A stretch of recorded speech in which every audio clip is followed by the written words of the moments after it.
Assalamualaikum warahmatullahi wabarakatuh.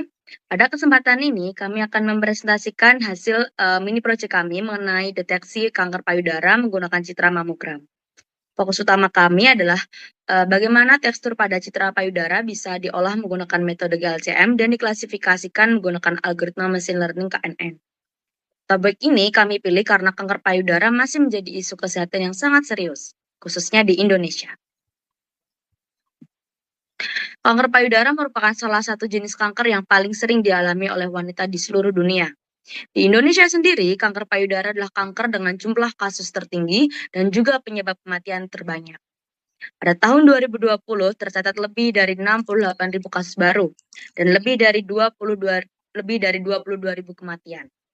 Yang membuat kondisi ini semakin memperhatikan adalah bahwa 70% kasus baru ditemukan ketika pasien sudah berada pada stadium lanjut.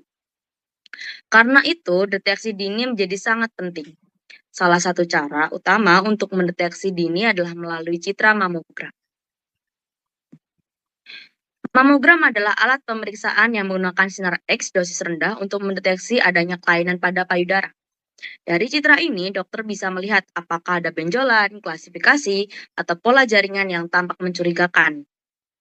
Namun, secara visual, membedakan lesi yang jinak dan ganas cukup sulit, sehingga dibutuhkan sistem pendukung berbasis komputasi untuk membantu analisis. Dalam penelitian ini, kami menggunakan dataset dari Kaggle, yang merupakan versi kurasi dari dataset mamogram yang sudah banyak digunakan untuk penelitian medis. Dataset ini berisi lebih dari 10.000 citra mamogram dari lebih dari 1.000 peserta. Untuk penelitian kami mengambil 50 sampel benign dan 50 sampel malignan sebagai data uji coba. Dataset ini telah disusun dengan baik dan memiliki kualitas yang cukup baik untuk analisis tekstur.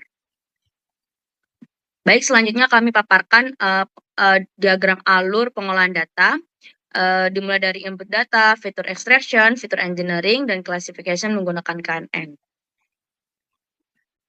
Baik, di tahap awal, sebelum fitur diekstraksi, kami melakukan segmentasi terlebih dahulu. Tujuan segmentasi adalah memisahkan area penting, yaitu lesi dari bagian payudara yang lain. Dengan segmentasi, area yang tidak relevan dibuang, sehingga model fokus hanya pada bagian yang benar-benar mengandung informasi penting. Segmentasi juga meningkatkan kualitas fitur sehingga hasil klasifikasi bisa lebih akurat. Namun sayangnya pada tahap segmentasi ini, kelompok kami masih belum berhasil menghasilkan lesi yang baik. Artinya bahwa segmentasi belum bisa dapat memisahkan area yang relevan dan area yang tidak relevan. Sehingga pada penelitian kami ini, kami menggunakan data hasil segmentasi atau data ROI dari Kaggle yang sudah disediakan. Berikut kami juga paparkan hasil dari segmentasi yang ada dari original image membuat gambar mass biner. Selanjutnya, saya akan menjelaskan mengenai feature extraction yang kami gunakan, yaitu dengan GLCM. GLCM adalah metode ekstraksi tekstur orde 2 yang menghitung seberapa sering pasangan piksel dengan nilai intensitas tertentu muncul berdampingan pada jarak dan arah tertentu. Teknik ini sangat penting karena dapat merepresentasikan pola tekstur pada citra, khususnya lesi pada mamogram yang memiliki tekstur halus, orientasi tertentu, dan sering dipengaruhi noise. GLCM cocok digunakan pada citra medis karena lesi benign dan malignan memiliki pola tekstur yang berbeda secara signifikan. Dengan mengekstraksi fitur-fitur GLCM, kita dapat menangkap karakteristik tekstur tersebut untuk membantu proses klasifikasi. Berikut adalah fitur-fitur utama yang diekstraksi dari GLCM.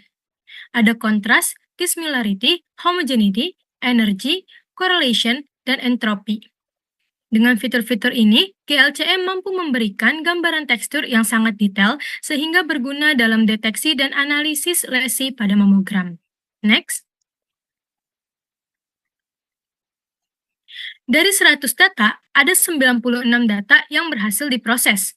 Yang pertama adalah benign, yaitu fitur GLCM menunjukkan bahwa kontras dan dissimilarity-nya sangat rendah, kemudian homogeneity dan energinya sangat tinggi, dan juga entropinya rendah, di mana artinya teksturnya halus, seragam, dan lebih stabil. Kemudian ada malignant, yaitu kontras dan dissimilarity-nya lebih tinggi, homogeneity dan energinya menurun sedikit, kemudian entropinya meningkat. Ini menunjukkan bahwa teksturnya lebih kasar, tidak teratur, dan lebih kompleks. Jadi secara umum, benign lebih smooth, sedangkan malignant lebih heterogen. Next. Baik, selanjutnya kita masuk ke tahap berikutnya, yakni feature engineering. Di sini, langkah pertama yang kita lakukan adalah membagi sampelnya terlebih dahulu. Kita bagi data latihnya 80% dan data ujinya 20%. Selanjutnya, untuk normalisasi, di sini kami menggunakan metode standard scalar, di mana standard scalar itu mengubah setiap fiturnya sehingga memiliki rata-rata mendekati 0 dan standard deviation-nya atau z-score-nya mendekati 1. Kemudian scalar ini dilatih atau fit pada data latih dan diterapkan atau transform pada seluruh dataset sehingga diharapkan tercapai keseragaman skala untuk semua variabel. Next. Nah, setelah data yang tadi telah kita normalisasi, selanjutnya kita masuk ke tahap feature selection, di mana feature selection ini merupakan proses untuk memilih fitur yang paling relevan dan menghilangkan fitur redundant sebelum masuk ke tahap klasifikasi. Tujuannya tentunya untuk memastikan model hanya menerima fitur yang memberikan informasi unik saja. Di sini kami menggunakan heatmap korelasi atau correlation based selection. Next. Nah, berikut merupakan heatmap korelasinya, di mana dalam heatmap korelasi ini terdapat matriks korelasi yang menunjukkan hubungan linear antar fitur, di mana nilai plus 1 ini adalah korelasi positif kuat, minus 1 adalah korelasi negatif kuat, dan 0 tidak ada korelasi. Kemudian dari yang awalnya, tadi kita memiliki 6 fitur, sekarang kita seleksi fiturnya menjadi hanya tersisa 2 fitur saja, yakni main contrast dan main correlation, di mana main contrast ini sebagai wakil dari perbedaan intensitas dan main correlation adalah sebagai wakil dari hubungan linear. Kemudian kedua fitur ini akan menjadi dasar pada tahap berikutnya. Next. Nah, berikut merupakan tahap berikutnya, yakni tahap terakhir, yakni machine learning models. Di sini kami menggunakan model KNN, di mana KNN ini merupakan algoritma klasifikasi non-parametrik yang mengelompokkan data uji berdasarkan mayoritas kelas dari K tetangga terdekat di ruang fitur. Jadi mekanismenya itu adalah dengan menghitung jarak atau distance dari sampel baru ke seluruh data latih dan menggunakan hasil plotting dari K sampel terdekat sebagai prediksi. Di sini kami menggunakan K-nya adalah sama dengan 5. Next. Nah, berikut merupakan hasil akhir evaluasi model KNN yang telah kami lakukan, yakni terdapat akurasi, di mana akurasi ini menunjukkan tingkat keseluruhan prediksi yang benar. Kami mendapat nilai 75%, di mana artinya di sini adalah model berhasil memprediksi label, jinak atau ganas dengan tepat pada 75 dari setiap 100 kasus yang diuji. Kemudian ada presisi, yakni presisi mengukur tingkat keandalan prediksi positif, yakni kita dapat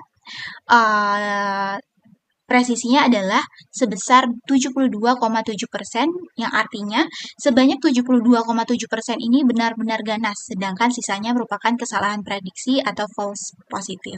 Next.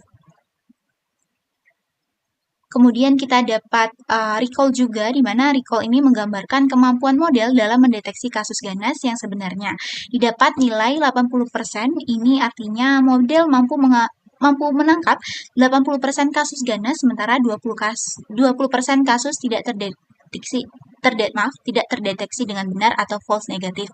Dan yang terakhir didapat F1 score, di mana F1 score ini merupakan metrik gabungan dari presisi dan recall. Didapat hasilnya adalah 76,2%. Seperti itu. Next. Kemudian ini merupakan diagram dari confusion matrixnya. Diagram ini menggambarkan bahwa model berhasil memprediksi dengan benar 7 sampel benign dan 8 sampel malignan. Namun masih terdapat kesalahan prediksi berupa 3 false positif, yaitu kasus benign yang salah diklasifikasikan sebagai malignan. Serta terdapat juga 2 false negatif, yaitu kasus malignan yang salah diprediksi sebagai benign. Next. Selanjutnya, dapat disimpulkan bahwa berdasarkan hasil penelitian dan pengolahan citra mamogram menggunakan ekstraksi fitur tekstur GLCM serta klasifikasi dengan algoritma KNN diperoleh bahwa model mampu membedakan citra benign dan malignan dengan cukup baik. Seleksi fitur berhasil mereduksi variabel menjadi 2 fitur paling relevan, yaitu mean contrast dan mean correlation, sehingga model lebih efektif dan efisien dengan nilai akurasi 75%, recall 80%, dan F1 score 76,2%. Pendekatan ini menunjukkan potensi dalam mendukung deteksi dini kanker payudara secara lebih objektif dan terukur. Next. Berikut adalah referensi yang kami pakai buat proyek kami. Melalui rangkaian proses mulai dari segmentasi, ekstraksi fitur, hingga klasifikasi, penelitian ini memperlihatkan bahwa metode berbasis citra dan machine learning dapat berkontribusi dalam proses deteksi dini kanker payudara. Diharapkan penelitian ini dapat menjadi langkah awal dalam pengembangan peluang penelitian lanjutan yang dapat meningkatkan akurasi model dan kualitas data. Sekian dari kelompok kami. Terima kasih dan wassalamualaikum warahmatullahi wabarakatuh.